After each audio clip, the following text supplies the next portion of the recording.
This is WWE superstar Drew McIntyre, and you're listening to the WWE Podcast. The champ is the one that everybody wants, me. It's going to WrestleMania. Claymore! Austin 316 says I just whipped your ass. This is my iron. You're going to acknowledge me. Everybody, we are back. We're back with the current state of WWE after a couple of weeks of absence due to just crazy schedules, mostly on my end. We are back. Anthony DeMarco is back in the saddle in the co-host chair as we are going to break down the current state of WWE, pick a topic or two, and then deep dive into it. But before we get there, how you doing, buddy? It has been too damn long. Too damn long. I mean, you were busy sometimes. I was busy sometimes. Hey, I got an After Dark show in at what was it, Sunday at 10 p.m. So obviously there's blood on both of our hands, but we've finally been able to link up our schedules. And to be honest, if there's a period where you have to kind of slack off a bit, right after Backlash is typically that time to do so because it's even a downtime typically in WWE. Yes, it is. It feels very much like we are now fully past Mania. There's no more tribute videos to it. There's no more anything. It's just, it feels kind of like we're on a downslide, but that's fine. I'm not worried about the product. It's normal. It is very much just focused on tournament, and almost to the point of exhaustion, but I'm cool with it because it's a lot of wrestling and that's what we like. But before we talk about what we're going to talk about tonight, I do want to just bring up quickly about the conversation before I hit the record button. We were talking about the lineages of championships and why WWE does the things that they do with the belts. And if you go on to, if no one has done it, this is one of the first times I've done it in a long time. If you go on WWE's website and you look under their championships, you can look under every single belt that they have or have had in their history and go through who has held it for how long. And if you look back and see some of these belts, like, for example, the World Heavyweight title was created out of nothing this past year, over last year, 2023. Seth Rollins, obviously, the first one to win it. We don't know why they just reinvented the wheel. They could have pulled off the old World Heavyweight title. But, Anthony, I know that you had some pretty good points about the belts and some interesting things that I don't know you wanted to mention quickly. Yeah, well, I'll preface this by saying that this is all useless information that will serve you no good in the future. But if you're someone who goes down rabbit holes like I do late at night sometimes, you probably know all this. But specifically with the tag team titles, because the IC Championship, the US Championship, the WWE Championship, those are lineages that have held true for the last, 30, 40, 50 years in some cases. The US one going all the way back to WCW. But it really gets convoluted with the tag team titles. And you see the world tag team titles right now, and for reference, the ones that Miz and Truth hold on Raw, that lineage actually begins back in 2002 when they were created for SmackDown, dubbed as the WWE tag team titles. I think Stephanie McMahon created them, and there was a tournament, and if I'm not mistaken, the inaugural WWE tag team champions were Kurt Angle and Chris Benoit. And then they later became the tag team championships with like the penny titles. Is that what everyone nicknamed them, with the black strap and like a big penny in the middle?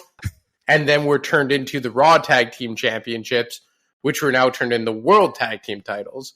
And the WWE tag team championships, the one that Waller and Theory have, were the SmackDown tag team titles that were created for SmackDown Live when Shane McMahon and Daniel Bryan were running it in 2016. Only 8 years old, inaugural winners, Slater and Rhino. So, I mean, it's a bit confusing, but if you have a very, I guess a very good memory like I do, you can kind of follow everything. But then you even get like the women's the women's titles in general. Like, I believe the women's world title, the one that Ripley has on Raw, that has the lineage, I want to say, of the SmackDown Women's Championship, which was created in 2016. And the WWE Women's Championship has the Raw lineage that was created in 2016 as well, I think, because they retired the Divas Championship. They created the Women's Championship, which then became the Raw Women's Championship. And the original Women's Championship was retired in 2010 after like a 30-year lineage, more or less, in favor of the Divas Championship. So it's just all kind of convoluted when you're trying to keep track of all these things. So, I mean, I guess it sounds complicated over this, but I mean, we just walked through it with you and I before we hit record here, and you were even kind of perplexed about how convoluted it can be. I don't know why. I mean, here's the thing, though. In the moment, whatever storyline that they're doing, whatever story they're trying to tell, they don't really care too much about, per se, the convolutedness, because they're not thinking about it on a macro level. They're thinking about it in the moment. What do we need to have happen, especially in the Vince McMahon era, I guess, whatever we want to dub the last 40 years prior to Triple H. I mean, there was a lot of hot shotting, a lot of smart booking, obviously very successful given where WWE is now and what it has become. But, there is and are a lot of titles that you look at and go, wait, this stopped here, became this, was absorbed into this, but then they got resplit. And like we were talking about earlier with the brand splits, those obviously rebrand a lot of championships, but then it carries the lineage of a championship that was named something else before. And it does get unnecessarily convoluted. But again, you have to remember, even though it is super convoluted, and ideally you would just have very straightforward lineages for IC, US, WWE, nothing else would have been changed or rebranded. It's not life. That's not WWE. That's not pro wrestling. So in the eyes of pro wrestling, that that's kind of the way that we're going to have to live, is through changes and combinations, and then resplitting again, and then rebranding again. I mean, whoever had to put that together on the website, I hope they were doing it as they were going along and not having to like dig up old footage and go, oh my God, wait, what happened here? I mean, imagine that being your project, to have to take all these championships from scratch and figure out the lineages of them from start to finish. It's got to be a complete logistic nightmare. And then you also get into what qualifies as a world title victory. Like John Cena, his 16 championship is between the WWE and the World Heavyweight Championship, the original World Heavyweight Championship. Yep. Ditto for Randy Orton. But for a guy like Ric Flair, I imagine they count the WWE title, the NWA Championship, and the the WCW World Championship. And was the WCW Championship the successor to the NWA? Like, are you a wrestling historian enough to know that? I have no idea. See, that sounds right, but boy, you're asking the wrong guy. See, again, if it's prior to 97, I didn't start watching. So, well, the only reason I thought about it was because I was listening to Chris Van Vliet's Insight podcast, and he was talking about like Matt Hardy never having been a world champion, even though Matt Hardy was ECW champion, but like the second ECW, and they don't count that as a world championship. But then like Big Show is the only man to hold the ECW, WWE, and WCW championship, so they try and prop it up as such. And then if John Cena is going to break Ric Flair's record, if he wins the new World Heavyweight Championship, does that count as a world title? And even Randy Orton's in that mix. So it's just very tough when you're counting different championships as the same. Like, I think even technically The Rock is a 10-time world champion, but it's because he won the WCW championship twice in WWF. So I don't know. It's very, I guess, pick and choosy, if you will, arbitrary at times. But as we discussed, I guess Triple H is trying to correct course after 15 years of Vince McMahon really not giving a damn about these types of things. And we'll see if Triple H over the coming years wants consistency. It does. If he falls into the same traps or pitfalls that Vince did of like, well, we kind of need this for the story. We'll worry about the lineage part later and just do what's good for the short term. And then long term, you're looking back going, man, that really screwed things up. And we'll see. I mean, it's a temptation that I understand is difficult, especially if you're like, oh, well, that'd be so cool if we could create this championship or morph it into this or merge and have a title unification match. Like, I understand the temptation. So we'll see how Triple H does. But as you were asking me about the NWA championship, I had to Google it. And I said, okay, where's the lineage of this go? And this is according to Wikipedia. So, hey, that is generally, I find that to be relatively accurate. But the last person to hold the NWA championship was EC3 on August 27th, 2023 at the NWA 75th anniversary show. So he was the 101st person to hold the championship. or at least the number of title changes with the NWA title. He's the 101st change. So EC3 in August of 2023 is apparently the final guy to hold it. So fun fact. Well, you know what? My brain has been twisted into a pretzel, so let's just move on to a regular topic for the night. Which, hey guys, I bet you have no clue what or who we're going to talk about. And it's been too long since we've discussed Mr. Rhodes. And, you know, it has been 43 days or so since he has been champion. And I have to say, so far, and I know that you and I are not a fan of him, so it's difficult to put that aside.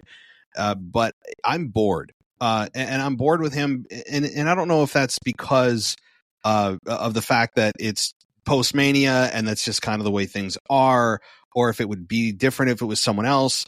I feel like for a month straight, he was coming out and just cutting promos and not working really seriously with anybody. They didn't seem to have any real opponents lined up that were of any threat.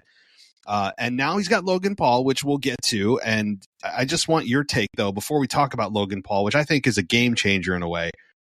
How are you feeling about his little over 40-day reign thus far? You know, I'll preface it by saying that I think a lot of it isn't Cody Rhodes' fault.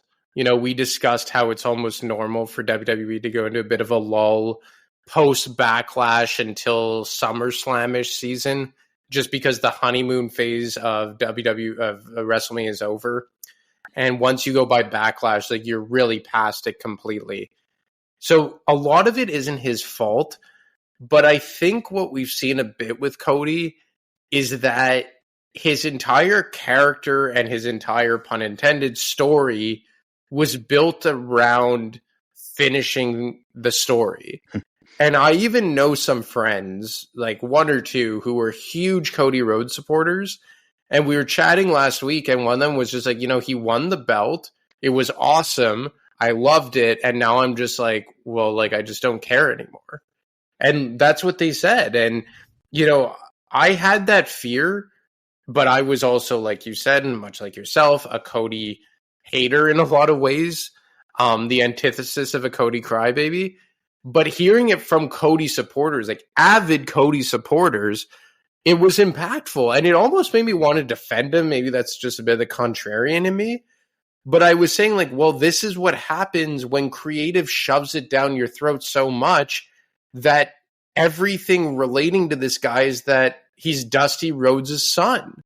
And I think it's only now against Logan Paul that isn't the main talking point. And I must say that Cody Rhodes' promo this past week, I really liked. I liked when he hit him with the line of, like, the honeymoon phase with you is over. And like I said, it's a lot of it is just everyday stuff or every year stuff in WWE. It's not all at Cody's feet. Like, I even think Damian Priest's run has been a bit meh so far on Monday Night Raw, just because it's the post-Mania season now. But I just find with Cody, it's felt more deflating because of how hot the story was going into WrestleMania.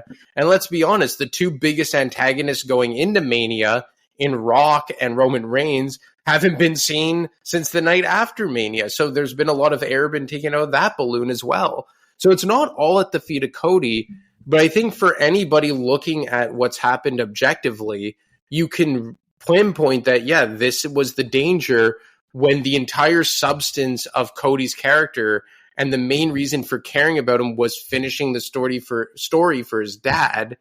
Now you've done that, and you don't really have a lot else to pull off of. Yeah, what's his thing now? Like, what's his mission? What's his path? It's just been, and again, cutting good promos, which he does. I'm not a fan of his cadence and the way he talks and Mr. Self-Aware. I get that sense and I can't stand it, but he's good at promos, no doubt about it. And this past week, you know, he did cut I didn't hate the promo either. I thought, while he brought up 1992, and I thought for sure, I go, oh my God, he's talking about War Games in 1992, right? Survivor Series. And I'm just like, oh my God. I'm like, please do not even mention your father. I'm like, can we go one story without mentioning your dad? And he didn't. And I thought for sure he would. But he brought up the fact that Logan Paul's a tourist. I like that line as well. He felt like very much like he's a tourist and it's time to go home, right? And I did enjoy that part of it because Logan Paul, to a lot of people, still kind of feels that way. He still feels like he's just a visitor. He's just here for a short time and gone. I actually hope that's not the case. I mean, I have really, really, week after week, become more and more invested in a good way with Logan Paul. I think he has felt like he feels like he actually is taking this seriously. We knew in ring there was no problem, but on the mic and character wise, that's to me where he's excelling and progressing the most is in his promos and in his character, who he is. All of that, his comfortability on the microphone has really just, I mean, at an exponential rate. I've enjoyed Logan Paul a lot, and I think that when you look at this match, I don't know how you feel about it with the upcoming match here in Saudi. Do you think there's any chance that he beats Cody Rhodes? I know he's what, 40 some days in. I don't know. What do you feel about it? You know, obviously my first instinct is to say there's no way in hell Cody walks out without the championship out of Saudi. Just because they built the story for 24 months. They've put the company on his shoulders. He's been a fighting champion. And look, to be honest, as much as I hate Cody, I am so happy to see the WWE Championship each and every week on SmackDown. Like, I don't know how you feel about that, even though you're not a fan of the character. Mm-hmm. Oh, no. That's another good point, is seeing an actual world champion on Raw or on SmackDown weekly is nice. Even if he was there every other week, I know they're going to put him every week. That's fine. The bar has been set so low of when the SmackDown champion or the WWE Undisputed champion should be there. Yeah, no, it's refreshing, no doubt. So just that in and of itself, I like it. Even though I don't like the guy carrying it around, I still am happy he won the championship at WrestleMania. Just because you have a present champion each and every week on SmackDown. But I'm not a huge fan of champion versus champion. Now, they've made it just for the Undisputed Championship, which I think in a way is cool, right? Because it makes it less predictable. Like when it was for both titles, everyone was just like, oh, it will be like a no contest or disqualification. The Wyatt Six will get involved. And if anyone wins, it will be Cody and you'll be a double champion and you yippee-ki-yay and we'll sing Kumbaya as we look at a picture of Dusty and light a candle, you know, But now that it is an advantage for the heel, it makes it more interesting. And look, do I still think that Cody Rhodes is going to win? Yeah. But I think there's a chance Logan Paul could win because, look, Saudi Arabia is clearly a Logan Paul fan. The only other time he's challenged for the Undisputed Championship was in Saudi Arabia against Roman Reigns in a heel versus heel match. He won the United States Championship in Saudi Arabia against Rey Mysterio. And they've handpicked him, I would believe. And look, there is a lot to say that they lack star power right now. Seth isn't there. Rock isn't there. Brock isn't there. Roman isn't there. But I think it says something pretty significant when Saudi Arabia, because they pay $50 million a shot, kind of have Logan Paul always in prominent places in their lineup card. And for me, I'm saying like WWE's in a lull right now. Logan Paul has knocked this thing out of the park. They have Prime tattooed everywhere all over their production. He has a podcast that routinely has WWE wrestlers on it. He's really made that U.S. championship feel legitimate since a long time, a very, very long time, even despite them trying to force it onto Austin Theory and make it feel important just by happenstance on Theory. I don't know. Like, is there a chance they could put the WWE championship on Logan Paul? Even if it's for a short while, but just for the sheer volume it would get in terms of like impressions on social media and across public spaces. So I'm in your camp when it comes to who's going to win. I mean, Cody is an overwhelming favorite, and I'm not picking Logan Paul to win, but the argument for him to win is stronger than I think people realize. As you outlined some of those points, he has killed everything he's been in a good way. He has absolutely over-delivered every time he's been out there. He hasn't yet got on the mic or in the ring and you've said, oh man, that was bad, right? Like he needs some work. Now, character-wise, yeah, that takes time. But every time I hear him and see him, he's improving. And his confidence is there. He doesn't feel like he's a fish out of water anymore. And so the argument to have him win is somewhat strong. I mean, you have a guy that, as you said, he's killed it every time he's been out there. He's currently the U.S. champion and has added value to that championship somehow. He's found a way, even with like 10 matches in, he's found a way to make it somehow more prestigious. He has a future that you could see him being multi-time world champion, and he will if he wants to make this a full-time gig. And so, yeah, having him win, you imagine the social media explosion would be insane. Now, I think there's almost no chance because of the precursor that The Rock and Cody had, that segment before he left, each of them holding each other's championships, which tells you, okay, yeah, they're going with that. Whether it's Rock and Cody at SummerSlam or at WrestleMania for the Undisputed Championship. And, I don't know if Rock's putting his People's Championship on the line. I don't know about that. But, so to me, there's almost no chance of a title change. But there is a argument to at least be had, at least hear out at the production meetings of like, hey, guys, wait. Well, wait, let's think about this for a second. Just for a second. We have an opportunity here to just shock people into oblivion with a guy that actually could probably carry the company for a short time. Maybe Cody could win it back, but I don't know. I mean, how would you feel about that? I know given The Rock is coming back in probably a few months, and we'll see him around SummerSlam. Roman will see him around SummerSlam. All the big players are coming back in a few months, and there are matches to be had with Cody as champion. Would you even dare for just a month or two have a short run with the belt for Logan Paul?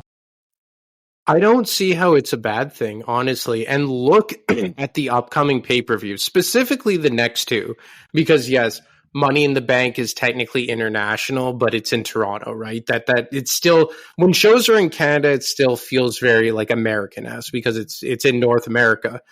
But you have Saudi Arabia and Clash at the Castle, and it's been well documented that Clash at the Castle tickets have been just absolutely absurd in terms of pricing. They're gouging people over there. So I'm thinking, like, if they're going to have people pay up, which they will, we know people will pony up. There's even listeners to this show that I've heard write in on the mailbag and talk about how it was damn expensive, but they're paying the price. WWE is going to give them something to remember. And look, I think a lot of people are assuming that Drew McIntyre gets his moment in front of his home crowd and wins the World Heavyweight Championship. But could they go even bigger and have 2 world title changes? And I'm saying if you have Logan Paul shock the world, get so many more eyeballs back on the product at at King and Queen of the Ring, easy enough for me to say, and become a double champion. The first double champion, I believe, since Seth Rollins in 2015, when he defeated John Cena for the U.S. Championship. So 9 years later, holding the U.S. title and the WWE title, and he holds it for, I believe, less than a month. Isn't Clash of the Castle June 15th, I believe? Yep. Then you could have Cody Rhodes win that title back. You make WWE get that bump in popularity, have all these eyeballs on it during a period that's a really big downtime usually. Like between, let's say, mid-May and the end of June, that's usually a really big lull in the time of WWE. Yeah. And if you make that switch and you just have people watching SmackDown each and every week, Logan Paul carrying around the most prestigious championship and the U.S. championship, the face of SmackDown on Fox, and then you have him drop the title back to Cody at Clash of the Castle. You have 2 major championship changes at Clash of the Castle. It makes it semi-worth it for the absurdly high ticket prices that they've put out for Clash of the Castle. And then you still have Cody. You have Cody with 2 months to reestablish himself heading into SummerSlam. Look, I'm not saying it's possible. I'm not saying that it's likely. I'm not saying that that's my prediction. But the more I think about it, I would actually be in favor of it. There's no better time to do something like this than a few months after WrestleMania. You're kind of in that in between weird spot, like you said, where ratings go down. That's just normal, and people are blaming all the ratings are going down because of Cody. No, it's not. I'll actually defend Cody on that. Look at the ratings of Raw or SmackDown from WrestleMania to a few months out. Every time the ratings drop, I will not put that at the feet of Cody. That is not his fault for the ratings dropping. It's just the nature of the business and the way that the viewership is every single year.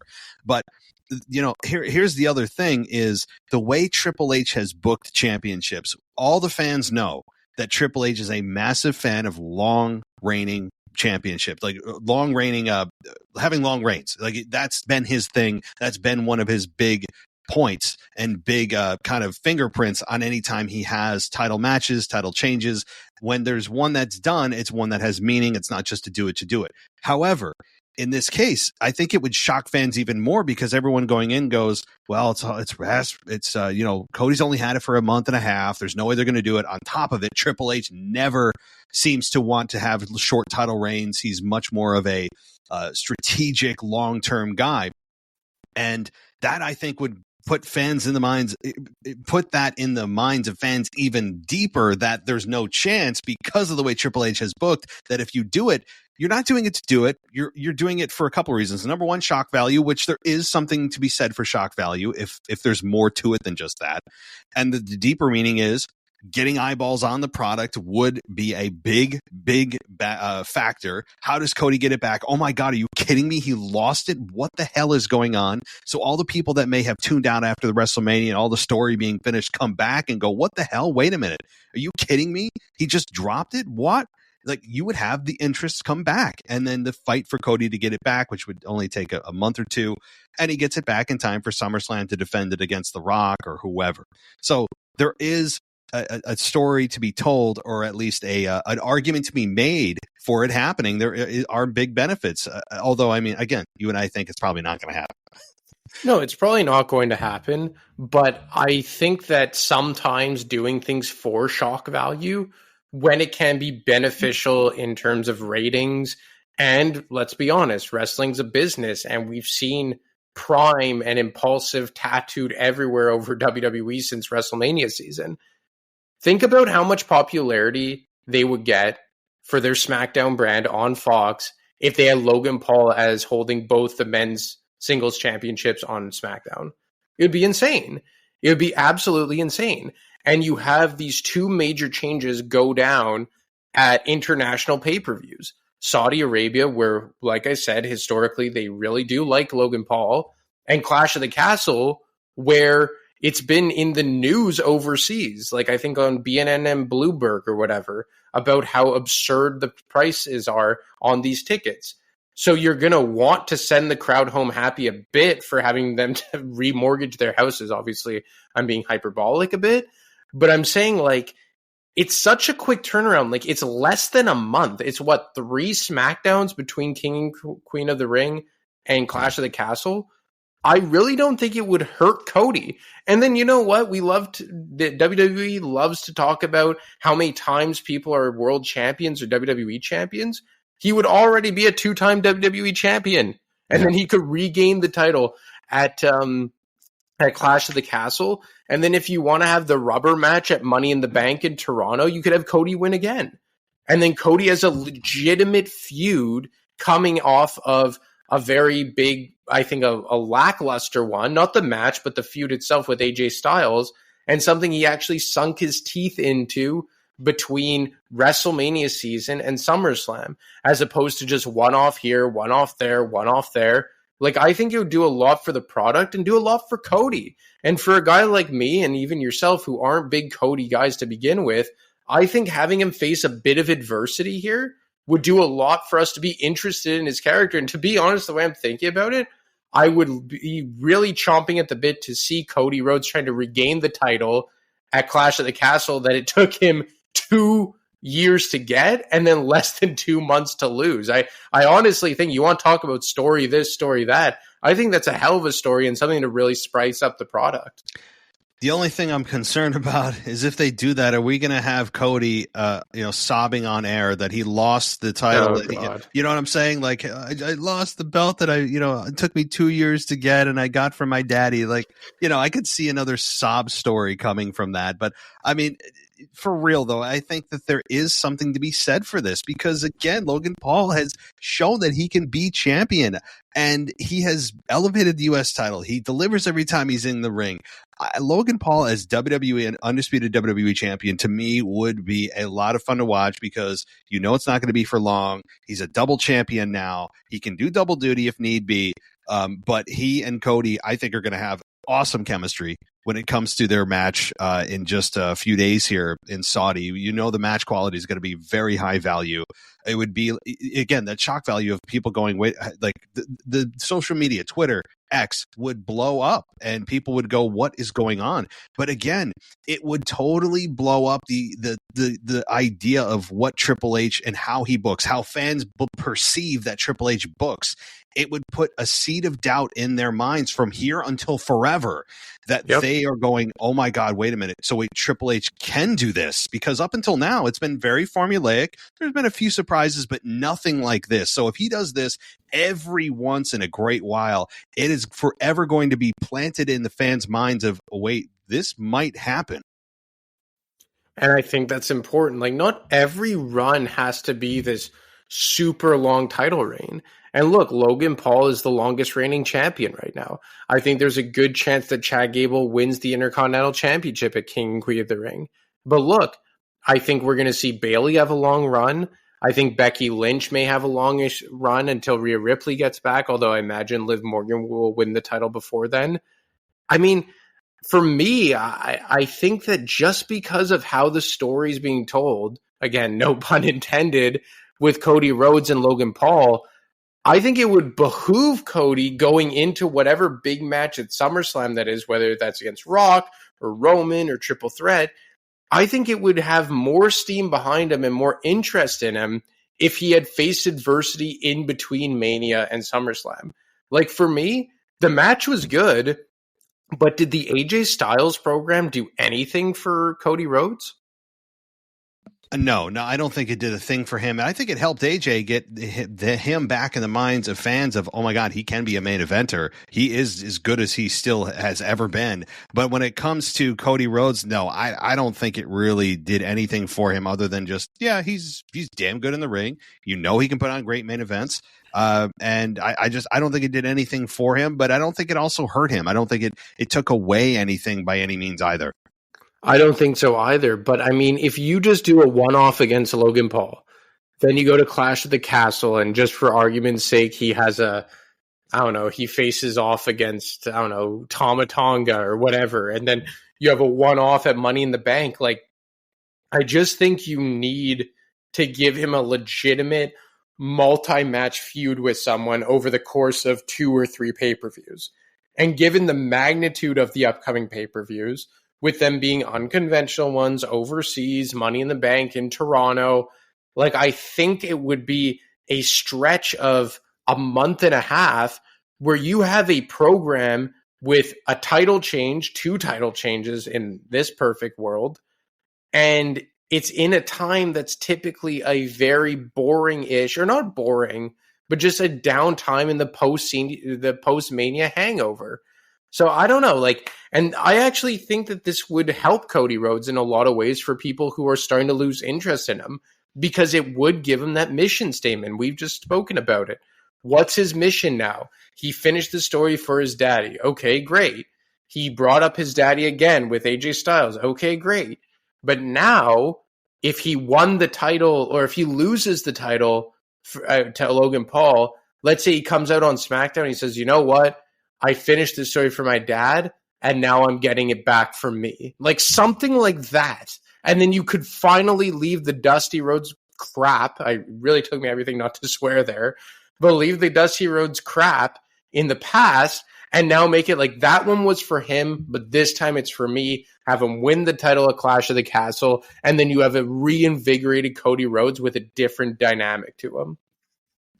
Yeah, I really like that where Cody makes, again, not stop talking about his dad. You and I have been very adamant about that, and I think there is a lot of value into that. But, with Cody, he's great, and most baby faces, like most of them, are great in chase mode. I mean, when they become champion, they get to the top of the mountain. It's a lot of fun, right? Usually they have some opponents and great matches that are intriguing, but really the money is in the chase for a baby face. And look what the chase got Cody in the last 2 years. I mean, the chase is always not always, a lot of times more fun than the actual destination, because you get there and then you're like, okay, now what? And now I feel like we're looking at Cody going, now what? Who are you? What's your mission now?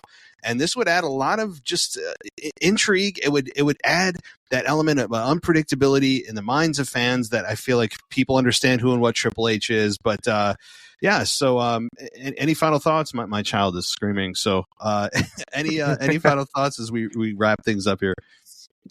No, it's all good. I think we got it all out. But go take care of some house cleaning over there. Yeah, I'm gonna do that. And all right, well, I hate to cut this short a little bit, everybody, but I'm needed as my 2-year-old is screaming. So, all right, buddy. Well, we will be chatting in a week, and you take care. All right, man. Take it easy and good luck. Thanks.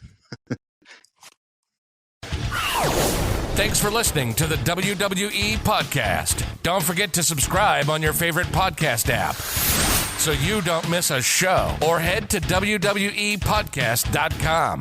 And for all of these shows ad-free, head over to patreon.com/WWE Podcast. Until then, we'll see you next time.